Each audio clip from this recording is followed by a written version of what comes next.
Hello friends, welcome to all of you. RBI assistant का जो main exam था 23 मार्च 2020 से पेंडिंग था, वो आज 22 नवंबर 2020 को आखिर कंडक्ट कराया गया है। दोस्तों, इस वीडियो में हम जनरल अवेयरनेस के रिगार्डिंग जो कुछ भी सवाल उस एग्जाम में पूछे गए, जो मैंने लिख के लाए थे एग्जाम से, उसका सोल्यूशन यहाँ पे देखेंगे। और उसके बाद जो ये नेक्स्ट वीडियो मेरा आएगा वो कंप्यूटर अवेयरनेस के सवाल, उसमें मैं आपसे उसके आपको सोल्यूशन प्रोवाइड करूँगा। सो दोस्तों, let's begin with the questions. सबसे पहले दोस्तों, यहाँ पे मैं सिर्फ आपको क्वेश्चंस बोलता जाऊंगा और उसका आंसर्स भी बता जाऊंगा।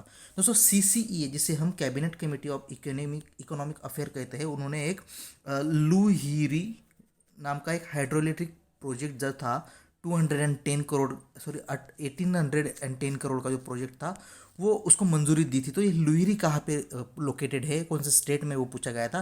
तो इसका आंसर है हिमाचल प्रदेश। नेक्स्ट क्वेश्चन दोस्तों, तो डीएलटी नाम की एक ब्लॉकचेन टेक्नोलॉजी है दोस्तों। तो इसमें ये पूछा गया था, ये डीएलटी का फुल फॉर्म में जो डी है उसका एब्रिवेशन पूछा गया था, तो वो है डिस्ट्रीब्यूट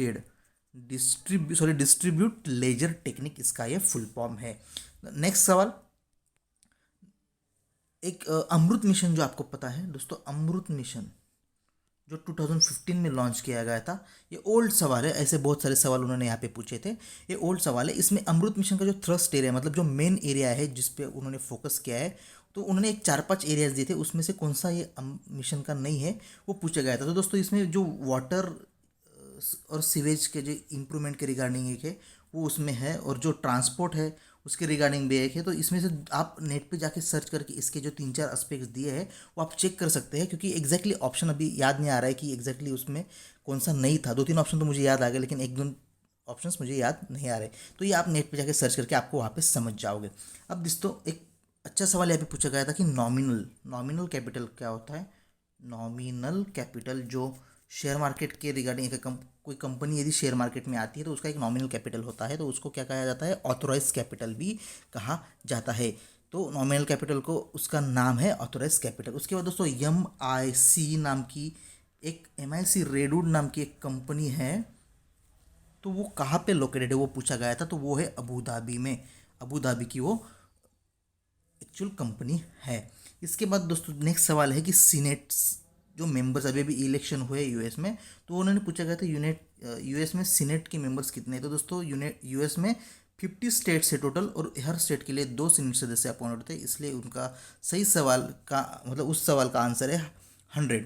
दोस्तों, हाल ही में हमारे इंडियन गवर्नमेंट ने 2 ही इंटरपोल क्यूआर कोड को मंजूरी दी है कि यही 2 क्यूआर कोड गवर्नमेंट की तरह रहेंगे। तो उनका नाम है भारत पे और यूपीआई। तो यूपीआई वहाँ पे दिया था उन्होंने, और दूसरा पूछा था, दूसरा आंसर है भारत पे।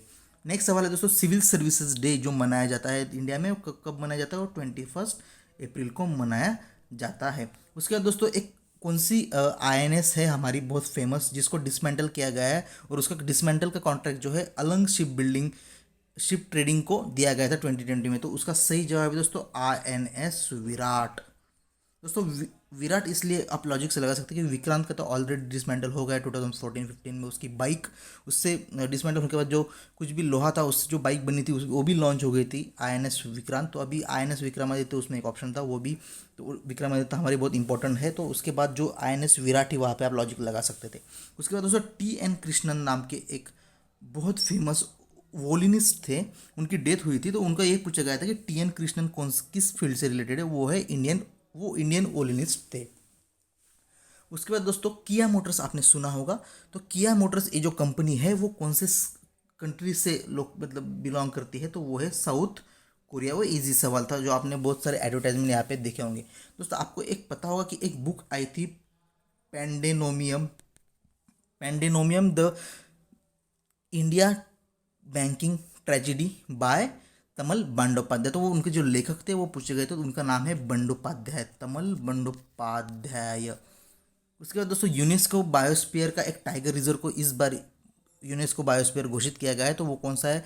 वहाँ पे बहुत सारे दिए थे, सरिस्का, पन्ना, पेच। तो उसका सही जवाब है दोस्तों पन्ना टाइगर रिजर्व, जिसको यूनेस्को का बायोस्फीयर स्टेटस यहाँ पे दिया गया है। उसके बाद दोस्तों, मलाबार 2020 का जो एक्सरसाइज है जो हाल ही में कंडक्ट कराया जा रहा है, इंडिया, USA, जापान, जो मेन यहाँ पे काउंटर पार्टिसिपेंट है, तो वो है अरेबियन सी में। कहाँ पे, अरेबियन सी में। हाल ही में मतलब अक्टूबर एंड और नवंबर फर्स्ट वीक में कंडक्ट कराया गया था।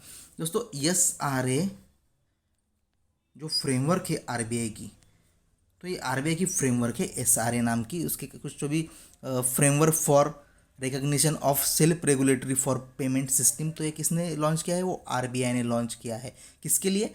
पेमेंट सिस्टम ऑपरेशंस के लिए। तो ये पूछा गया था कि ये किसके लिए है। दोस्तों ये एक्चुअली सवाल ये अलग था कि ये नीचे किसने इंप्लीमेंट किया है, लेकिन यहाँ पे जो नेट पे सर्च करने के बाद आपको ऑप्शंस मिलेंगे वो पेमेंट सिस्टम, मतलब वहाँ पे आपको बैंक यदि कोई दिखती है तो वो बैंक का सही आंसर वहाँ पे था। उसके बाद दोस्तों फ्यूचर जॉब रिपोर्ट पब्लिश कौन करता है? फ्यूचर जॉब, तो दोस्तों वो जो फ्यूचर जॉब रिपोर्ट 2020 का पब्लिश किया है वर्ल्ड इकोनॉमिक फोरम ने किया था। तो वर्ल्ड इकोनॉमिक फोरम इसका सही जवाब है। ई बिक्री नाम का एक पोर्टल है दोस्तों, ये किस लिए लॉन्च किया गया था दोस्तों? तो वो था online auction for auction and clean attach assets, sorry online auction of attach assets transparency in banking. Banking के रिगार्डिंग ये था, उनके जो एसेट्स उनके रिगार्डिंग अटैच होती है किसी बैंक से, तो उनका ऑनलाइन ऑक्शन करने के लिए ई बिक्री नाम का एक पोर्टल निर्मला सीतारमण ने, जो हमारी फिनेंस मिनिस्ट्री है, उन्हें लॉन्च किया था। दोस्तों एक अच्छा सवाल भी था जो हटके था। मच्चू पिच्चू नाम का एक लोकेशन है, ये कौन सी कंट्री में बहुत फेमस पिलग्रिमेज साइट है शायद हो, तो वो पेरू में है। ये पूछा गया था कौन सी कंट्री में, तो वो उसका सही जवाब है पेरू। उसके बाद दोस्तों जीएसटी कलेक्शन 2020 का कितना था? कितना बताया, मतलब कितना होना बजट में ये किया गया है कि हम इतना होगा हमारे अगले साल 2021 के लिए, तो वो था 6.93 लाख करोड़। दोस्तों एक इजी सवाल था, लेविस हैमिल्टन, आप बहुत साल से पढ़ रहे होंगे जीके में, लेविस हैमिल्टन जो हर जगह फर्स्ट आते हैं, लेकिन एक अच्छा सवाल था कि ये कौन से कंट्री से, सॉरी कौन सी बाइक चलाते हैं, कौन सी ब्रांड बाइक जो ब्रांड उसको रिप्रेजेंट करते हैं, तो वो है मर्सिडीज़ को ये मर्सिडीज़ की तरफ से ये वहाँ पे रेसिंग में रहते हैं हमेशा। दोस्तों उसके बाद यूनियन बजट 2020 का जो थीम है, थीम पूछी गई थी यूनियन बजट 2020 की, वो है एस्पायरेशनल इंडिया नाम की एक थीम है, यहाँ पे है हमारे यूनियन बजट 2020 की। एसबीआई का सितंबर का नेट प्रॉफिट उन्होंने पूछा था, तो दोस्तों वो है 4,573 करोड़ के लगभग। सॉवरिन गोल्ड बॉन्ड जिसे हम एसबीजी कहते हैं, वो जो ट्रस्ट है, तो उनको कितना लिमिट दिया है इन्वेस्टमेंट के लिए? मैक्सिमम तो वो है 20 kg मैक्सिमम वो इन्वेस्ट यहाँ पे कर सकते हैं। उसके बाद दोस्तों सॉलिसिटर जनरल ऑफ इंडिया कौन अपॉइंट करता है दोस्तों? वो है अपॉइंटेड बाय एसीसी, मतलब अपॉइंटमेंट कमिटी ऑन कैबिनेट, तो ये जो है वो अपॉइंट कराती है। विजिलेंस अवेयरनेस वीक जो वीक होता है, उसकी जो थीम है वो कौन सी थीम यहाँ पे है पूछी गई थी? तो वो है vigilant India and prosperous India, ये थीम यहाँ पे पूछी गई थी। उसके बाद दोस्तों एससीबी, मतलब एक शेड्यूल कमर्शियल बैंक्स दी थी, नीचे एक लिस्ट दिया था, उसमें से पूछा गया था कि नीचे वाले में से कौन सी ऐसी बैंक है जो शेड्यूल कमर्शियल बैंक है और फॉरेन बैंक नहीं है, फॉरेन नहीं, तो वो है IDFC, industrial development financial corporation. उसके बाद दोस्तों एक बैंक से, शायद उसका नाम पता नहीं था, उनके CEO और वाइस चेयरमैन जो है उनका नाम दिया था, और पूछा गया था कौन से बैंक के वाइस चेयरमैन और CEO है, तो वहाँ पे वो बहुत सारे ऑप्शंस थे, वहाँ पे HDFC वगैरह प्राइवेट बैंक के ऑप्शंस थे, तो आपसे वहाँ पे गेस लगा के शायद देख सकते थे। दोस्तों इतने सवाल हमारे पास अवेलेबल है, और कंप्यूटर नॉलेज के हमारे पास लगभग 38 आउट ऑफ 40 सवाल अवेलेबल है, जो मैंने एग्जाम्स के लिख के लाया। दोस्तों उसका वीडियो भी विदिन 1.5 आवर में अपलोड हो जाएगा। So thank you for watching this, have a nice day, have a lot and have a bright future ahead, good bye.